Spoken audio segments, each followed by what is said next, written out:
The small German village of Eichenbach slept under a blanket of fresh snow, its cobblestone streets quiet in the early morning light. Smoke curled from chimneys as baker Herr Schmidt pulled the first loaves of dark rye from his oven, filling the air with comforting warmth. In one of the cozy timber-framed houses near the town square, 12-year-old Emma Hoffman stirred beneath her thick down comforter, awakened by a familiar weight settling at her feet. "Leo," she murmured sleepily, stretching one hand to stroke the orange tabby who had claimed his usual spot. The cat responded with a rumbling purr, his green eyes blinking slowly in contentment. His fur was still chilled from his dawn patrol of the garden, but he quickly curled around Emma's legs, sharing his warmth as he did every winter morning. Downstairs, the clatter of dishes and rich aroma of coffee signaled that Mutter was already preparing breakfast. Emma could hear Vater humming as he built up the fire in the kitchen stove, the familiar tune blending with the hiss of bacon in the pan. It was a Tuesday like any other, the comforting rhythm of their morning routine unfolding just as it always did. Leo's ears suddenly perked up at the sharp ringing of the telephone in the hallway. The cat tensed as Emma sat up, both listening to the unusual interruption of their peaceful morning. The murmurs from downstairs took on an urgent tone, Vater's voice rising in alarm. Emma had just pulled on her dressing gown when her father appeared in the doorway, his face pale beneath his usual morning stubble. "Emma, pack a small bag quickly," he said, his voice tight with controlled panic. "Oma Helga has had a stroke. We must go to Hamburg immediately." The next 20 minutes passed in a blur of frantic activity. Emma threw clothes haphazardly into her school satchel while Mutter called the school to explain Emma's absence. Leo wove between their legs, his tail puffed with anxiety at the unusual commotion. When Emma knelt to hug him goodbye, she could feel his small heart racing against her chest. "We'll only be gone a few days," she promised, pressing her face into his soft fur. Leo butted his head against her chin, his usual gesture of affection, but his body remained tense with unease. At the train station, the family's neighbor Frau Weber waited with her worn carpet bag, having agreed to care for Leo in their absence. The elderly woman accepted their house keys with a reassuring nod, though her eyes were shadowed with concern for her friends. "Don't worry about your Leo," she said, stroking the cat who peered anxiously from Emma's arms. "We'll have many nice visits until you return." The train's arrival sent a cloud of steam across the platform. Emma reluctantly passed Leo to Frau Weber, her cold fingers lingering on his silky ears. "Be good," she whispered. Leo's wide eyes followed her as she boarded, his tail twitching nervously. As the train pulled away, Emma pressed her face to the window, watching the small orange figure grow smaller until a bend in the tracks took him from view. Leo spent that first night pacing the Hoffmans' empty house, his paws making soft clicking sounds on the hardwood floors. He sniffed at Emma's abandoned school dress draped over her chair, batted at her hair ribbon on the bedside table, and finally curled up in her still warm bed, waiting for a return that wouldn't come. By morning, when Frau Weber arrived with a dish of fresh milk, she found Leo sitting sentry at the front door, his ears pricked toward every passing sound. When the postman's footsteps approached, his body tensed with hope, only to slump when a stranger's voice called out a greeting. The days stretched into a week, then two, with Leo dividing his time between waiting at the house and making increasingly longer visits to the train station. The villagers began to notice the handsome orange tabby who haunted the platform. Baker Schmidt saved scraps of ham for him, the station master allowed him to nap in the warm ticket office, and school children petted him on their way home. But no amount of kindness could ease the longing in Leo's heart. Every train whistle sent him scrambling to his observation post on the bench where he'd last seen his family, his nose working to catch any familiar scent in the crowd. Winter turned to spring, and Frau Weber's health began to fail. Her visits became less frequent, then stopped altogether when her children moved her to a nursing home in Munich. New neighbors moved into her house, strangers who shooed Leo away when he appeared at their door looking for food or comfort. The station became his true home, the bench his territory, and the rhythm of arriving and departing trains the markers of his endless vigil. Years passed. The baker retired and his son took over the shop. The school children who had once petted Leo grew up and had children of their own. Through it all, the orange cat maintained his watch, his once glossy coat growing rough at the edges, his movements slower with age, but his determination undiminished. Villagers brought him food and sometimes tried to take him home, but Leo would have none of it. His place was on that bench, where the scent of coal smoke and iron rails carried the memory of his lost family. Then, on a crisp autumn morning 4 years after the Hoffmans' departure, a train arrived bearing passengers from Hamburg. Among them was a young woman with Emma's smile, accompanied by an older couple. They stepped onto the platform burdened with luggage and grief, having buried Oma Helga at last. None of them noticed the scruffy orange cat sleeping on his usual bench, until a breeze carried Emma's familiar scent to Leo's twitching nose. The cat awoke as if electrified. His aged limbs, stiff with arthritis, somehow found the strength to leap down and race across the platform. A cry tore from his throat, not a meow but something deeper, more primal, as he flung himself at Emma's legs. The young woman looked down in shock, then collapsed to her knees with a sob. Leo, her trembling hands cradled his face, disbelieving. "Oh Leo, you waited." The cat butted his head against her palms, his purr louder than the train engines, his paws kneading her coat as if to prove she was real. Around them, the station fell silent, then erupted in applause as villagers realized what was happening. Even the stern station master wiped his eyes as he unlocked his office to call the local newspaper. That evening, the Hoffman family walked home together for the first time in 4 years, with Leo cradled proudly in Emma's arms. His vigil was over at last. The first light of dawn crept over the quiet village, painting the rooftops in pale gold as Leo stretched his stiff limbs on the familiar wooden bench. His joints ached more these days, especially during the cold nights when frost gathered on his whiskers. Yet every morning without fail, he would rise with the sun to resume his watch. The station master, Herr Bauer, had long since given up trying to shoo him away, instead leaving an old woolen scarf for the cat to curl into during particularly chilly nights. 4 seasons had come and gone since that fateful day when the train carried away his family.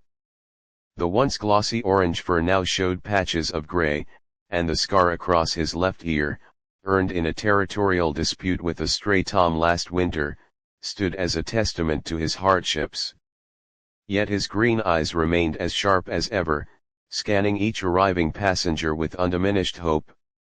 The morning routine never varied. At precisely 6:15, the bakery delivery boy would leave a small meat pastry near Leo's bench, a secret ritual begun when the boy had first noticed the cat's vigil 2 years prior. At 7:30, the school children would arrive in noisy clusters, some stopping to stroke Leo's head before hurrying to class. The 8:45 express from Munich always brought a flurry of activity, and Leo would sit up straight, his nose working to catch any familiar scent amid the crowd. On this particular autumn morning, something felt different in the air. A storm had passed through overnight, leaving the platform damp and smelling sharply of wet iron. The usual sparrows that gathered to peck at crumbs were absent, and an unusual quiet hung over the station. Leo's ears twitched at the distant whistle of the northbound train, the same line that had taken his family to Hamburg all those years ago.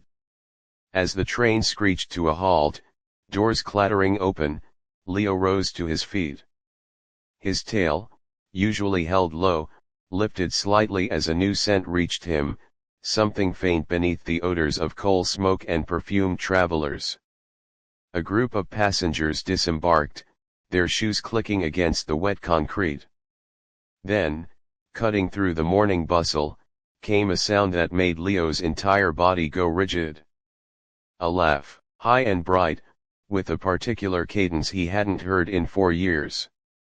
The cat moved faster than he had in months, his aching joints forgotten as he darted between legs and luggage.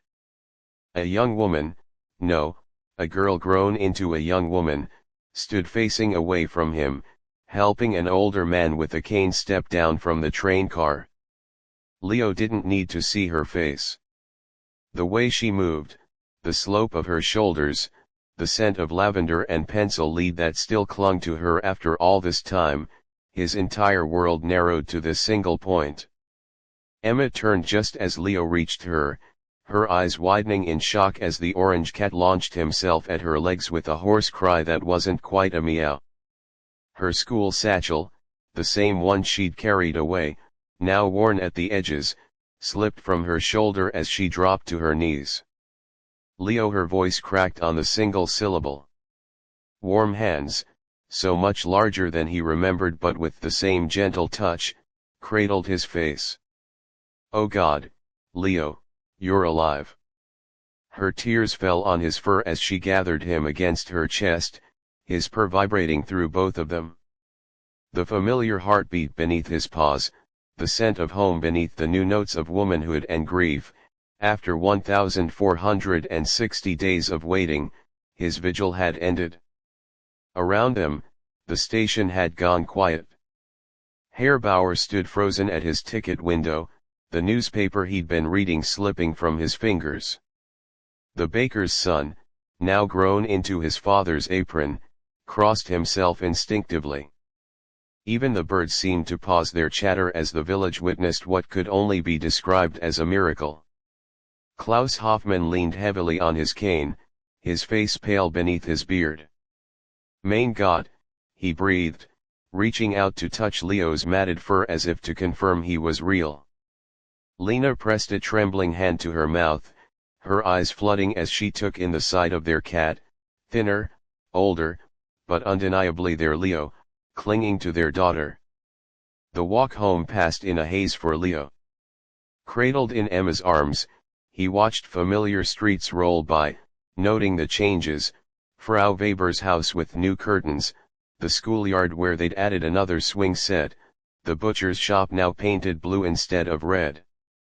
But the Hoffman house stood exactly as he remembered, right down to the crooked shutter on Emma's bedroom window.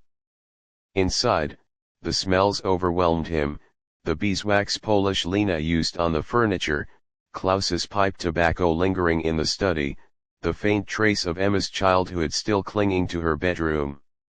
He explored every inch, rubbing his face against table legs and door frames, reclaiming his territory after years of exile. When he finally collapsed onto Emma's bed, his bed, the exhaustion of 4 years waiting hit him all at once. As he drifted into the first truly peaceful sleep he'd had since their departure, Leo felt Emma's fingers stroking the ragged notch in his ear, heard her whispering to her parents about how thin he'd become, the rise and fall of her breathing beneath him, the familiar creak of the house settling. These were the lullabies he'd been missing. Outside, the church bells rang out the hour, their tones muffled by the autumn mist, while in the kitchen, Lena prepared a special supper and Klaus built up the fire against the evening chill. For the first time in 4 years, the house on Rosenstrasse was complete again. The waiting was over. The missing piece had returned. And as night fell over Eichenbach, an orange cat slept deeply in his proper place, dreaming not of train whistles and lonely vigils, but of home. The village of Eichenbach awoke to something extraordinary that morning. Word spread faster than the autumn mist lifting from the cobblestones. The Hoffmans had returned, and with them, a living legend. The baker's son, now a grown man with flour permanently dusted in his beard, crossed himself when he heard the news. Der Trucator, he murmured to his wife, the words heavy with reverence. The faithful tomcat had done what no one believed possible, waited for long years for his family's return. Inside the Hoffman home, the morning light filtered through lace curtains, painting warm rectangles across the worn oak floors. Leo stretched luxuriously on Emma's bed, his claws catching in the familiar quilt as he arched his back. The scents surrounding him, lavender soap, wool blankets, the faint metallic tang of Emma's hairpins on the nightstand, wrapped around him like a long-lost embrace.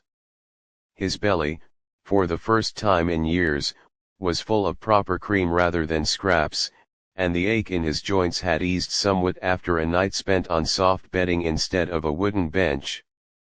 Downstairs, the clatter of dishes and murmur of voices carried up through the floorboards. Leo's ears twitched at the sounds, the deeper rumble of Klaus's voice, the lighter cadence of Lena's speech, and Emma's laughter, richer now but still carrying that same joyful lilt he remembered.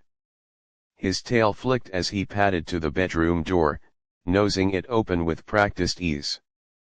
The hallway smelled of beeswax and yesterday's cooking, with an undercurrent of something medicinal, likely from Klaus's cane leaning against the newel post. The stairs presented a challenge. Where once he'd bounded down them 3 at a time, now he picked his way carefully, his stiff hind legs requiring him to pause halfway. The hum of conversation in the kitchen ceased as he appeared in the doorway, 3 pairs of eyes turning to him with expressions that made his purr start up involuntarily. "There's our brave boy," Lena said, her voice thick as she set down her coffee cup. Her hair showed more gray than Leo remembered, her face lined with years of worry, but her smile remained unchanged.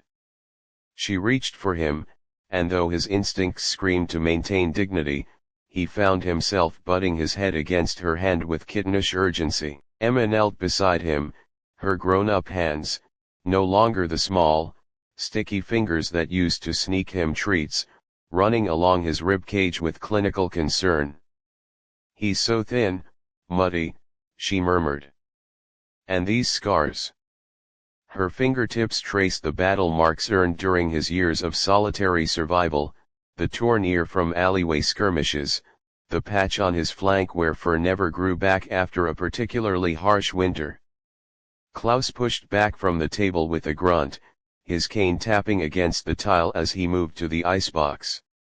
"What does a returning hero eat for breakfast?" he mused, his voice lighter than it had been in years. The clink of a china plate sounded absurdly loud as he arranged a small feast, leftover roast chicken, a dollop of fresh cream, even a bit of the expensive smoked salmon they normally saved for holidays. Leo approached the offering with deliberate dignity, but the moment the scents hit his nose, all pretense vanished. He fell upon the food with single-minded intensity, his purr growing to a rattling hum that shook his entire frame. Around him, the family exchanged glances, equal parts amused and heartbroken at his ravenousness. The kitchen door creaked open, revealing Frau Zimmermann from next door, her arms laden with a basket of apples. She froze at the sight before her, her sharp eyes taking in the scene, the Hoffmans gathered around their resurrected pet like worshippers at a shrine. "I heard the rumors," she said finally, setting the basket on the counter with a thump. "But seeing is believing." Her knobby fingers reached out, hesitating near Leo's head. "For winters he waited, through snow and sickness. The children used to leave mittens for him at the station, you know." Emma's breath hitched.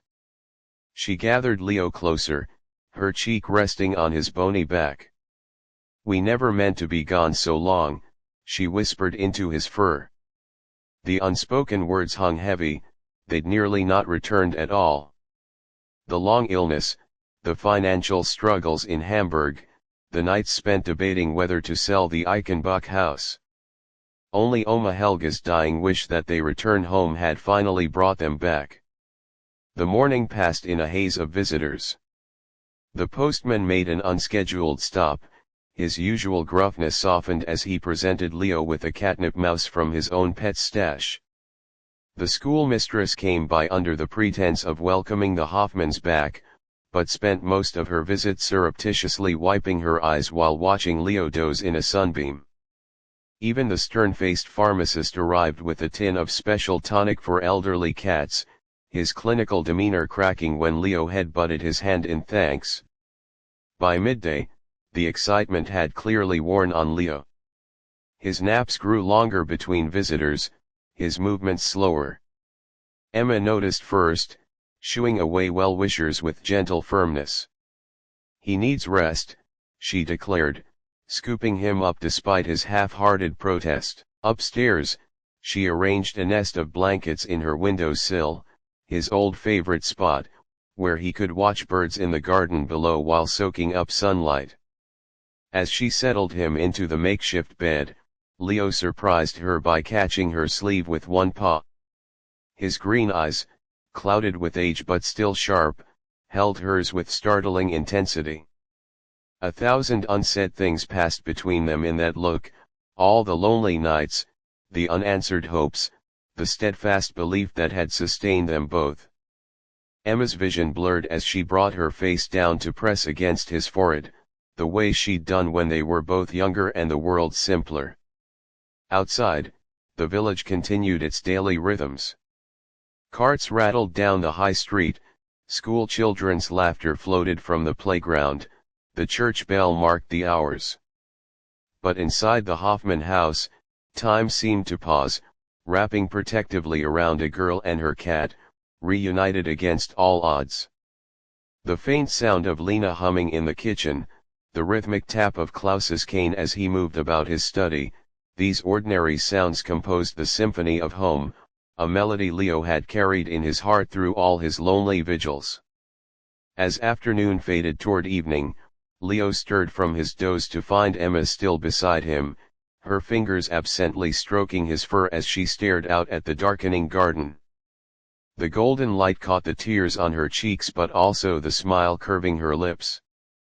His purr started up again, a rusty engine that nonetheless ran true, vibrating through them both. Somewhere downstairs, a pot clanged and Klaus cursed good-naturedly while Lena scolded him.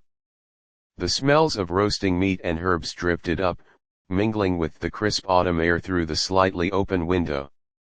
Leo stretched, his claws kneading the blanket as he arched into Emma's touch.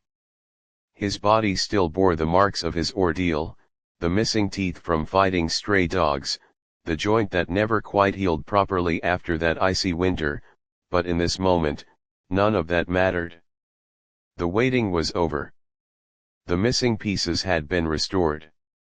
As the first stars blinked to life outside the window, an old cat settled deeper into his girl's arms, dreaming not of lonely train platforms, but of all the tomorrows they would face together. The first frost came early that year, painting the rooftops of Eichenbach in delicate white lace one crisp November morning. Inside the Hoffman household, warmth radiated from the kitchen stove where Lena stood kneading dough, her hands moving with steady rhythm while her gaze kept drifting to the orange tabby curled contentedly on the window-sill.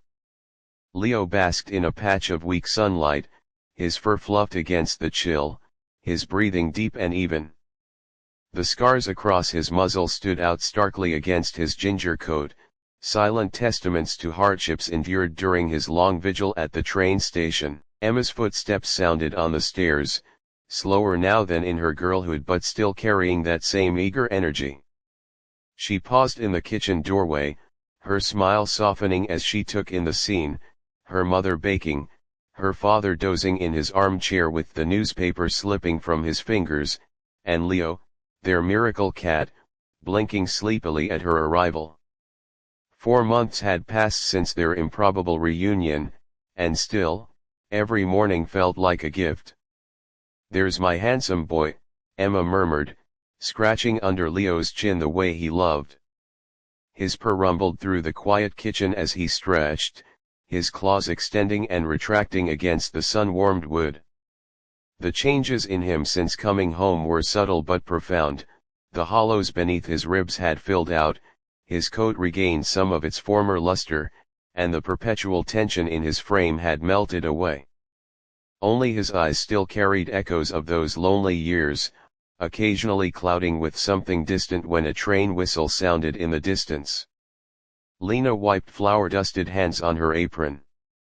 "The Schultzes invited us for coffee and cookin' this afternoon," she said, nodding toward an ornate invitation propped against the tea canister.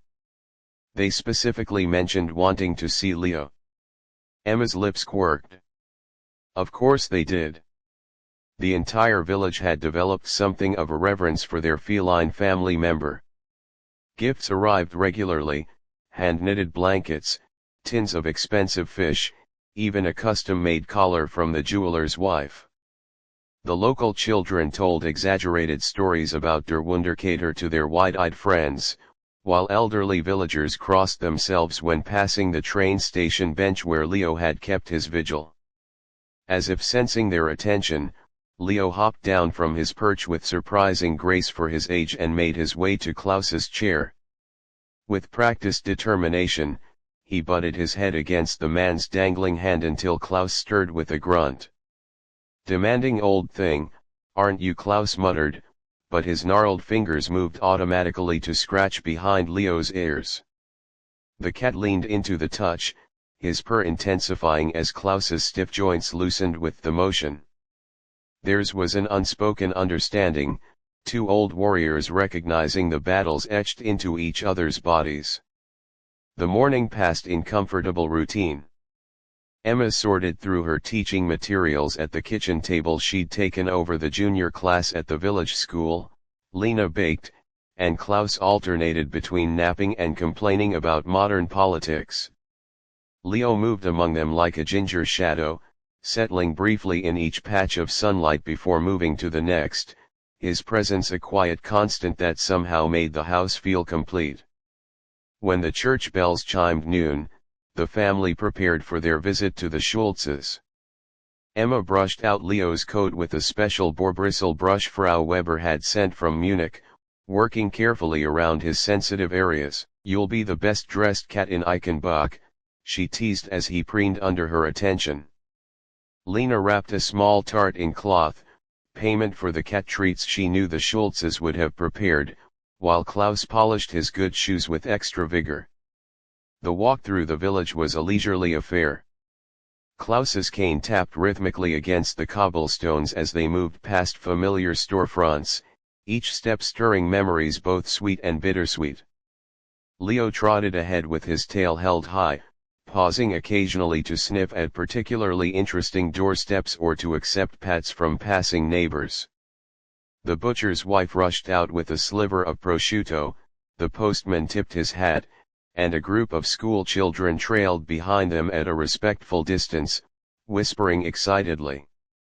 At the Schultz home, a veritable feast awaited. The table groaned under the weight of Streuselkuchen, Schwarzwälder Kirschtorte, and at least 6 varieties of cookies. But the true centerpiece sat beside Frau Schultz's chair, an ornate velvet cushion with Leo's name embroidered in gold thread. The elderly woman's hands trembled as she offered Leo a piece of smoked salmon from her own plate, her eyes bright with unshed tears when he accepted it delicately from her fingers.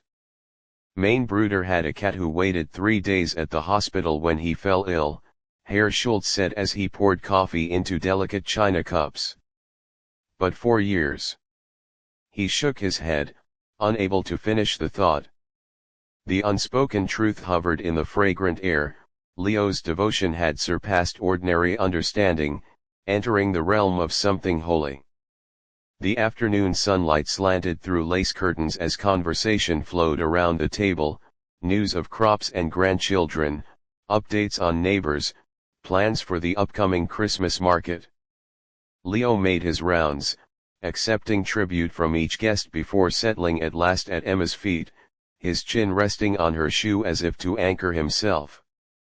His ears twitched occasionally at familiar names in the conversation, his tail flicking when someone mentioned the train station or Frau Weber. As dusk painted the sky in shades of lavender and gold, the Hoffmans made their farewells. Leo received one last stroke from each guest, his purr a steady undercurrent to the chorus of goodbyes. The walk home was quieter, the weight of the day's emotions settling over them all.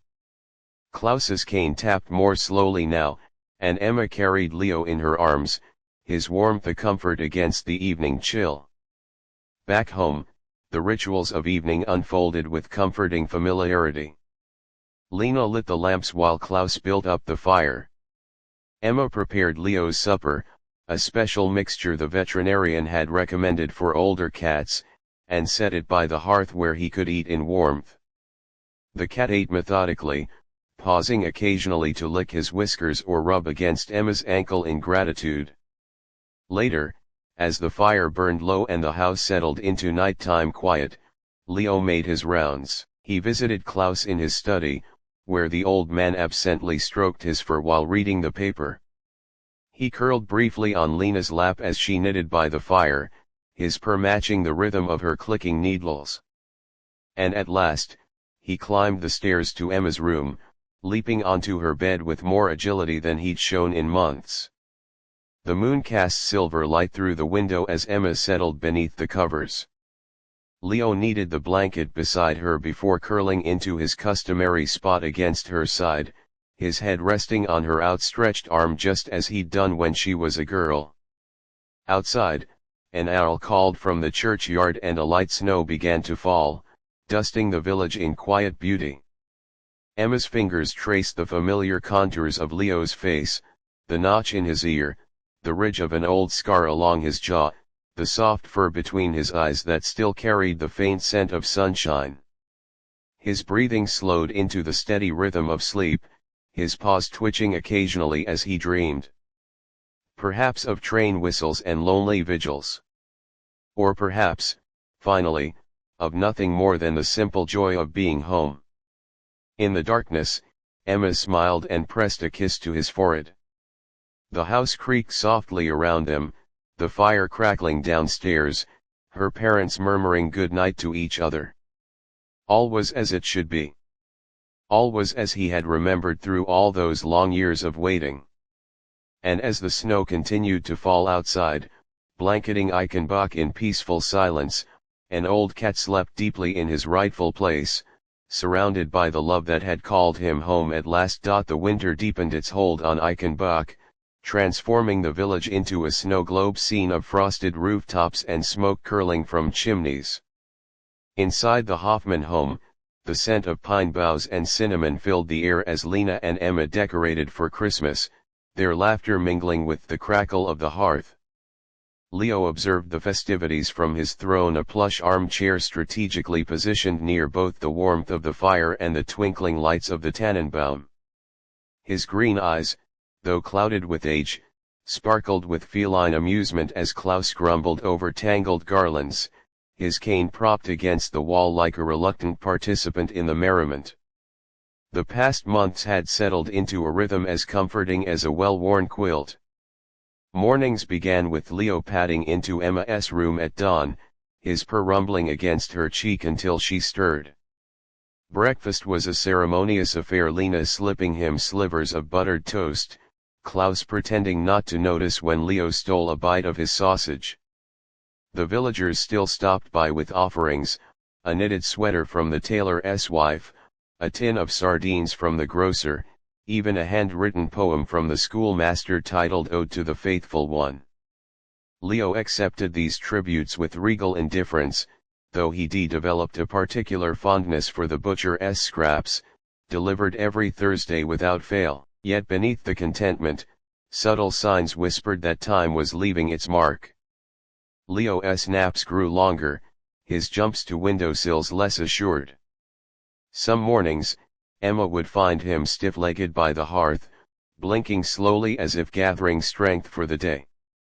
The veterinarian, a kindly man with spectacles perpetually sliding down his nose, had spoken gently of the natural course of things, but Emma refused to dwell on it. Instead, she fashioned a small set of carpeted steps to help Leo climb onto her bed, and Klaus, despite his protests about spoiling animals, built a ramp to the sunniest window sill. Christmas Eve arrived wrapped in silence, the snow muffling the world beyond their walls. The Hoffmans gathered around the tree, its candles casting flickering shadows as Lena distributed gifts: wool socks for Klaus, a book of poetry for Emma, and for Leo, a hand-stitched cushion lined with sheep's wool. The cat sniffed it imperiously before kneading it into submission, his purr vibrating through the room. It was then, as the church bells tolled midnight, that Leo did something extraordinary. He rose from his cushion, stepped delicately onto Klaus's lap, and butted his head against the old man's chest, a gesture he'd only ever reserved for Emma. Klaus froze, his calloused hands hovering uncertainly before settling on Leo's back. No one spoke. The fire popped. Somewhere outside, a branch shed its burden of snow with a soft whump. Later, when the others had retired, Emma remained by the hearth with Leo curled against her. His breathing was slow, his paws twitching in dreams. She traced the ridge of his spine, counting each vertebra like beads on a rosary. The years had etched themselves into him: the scars, the thinning fur, the way his muzzle had gone snowy around the edges, but his heart beat steady against her palm. Outside, the snow continued to fall, blanketing the village in stillness. The train station bench, now empty, wore a cap of white.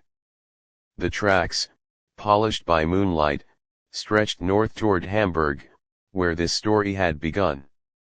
But here, in this room, time seemed to pause. The fire burned low. The tree lights glowed.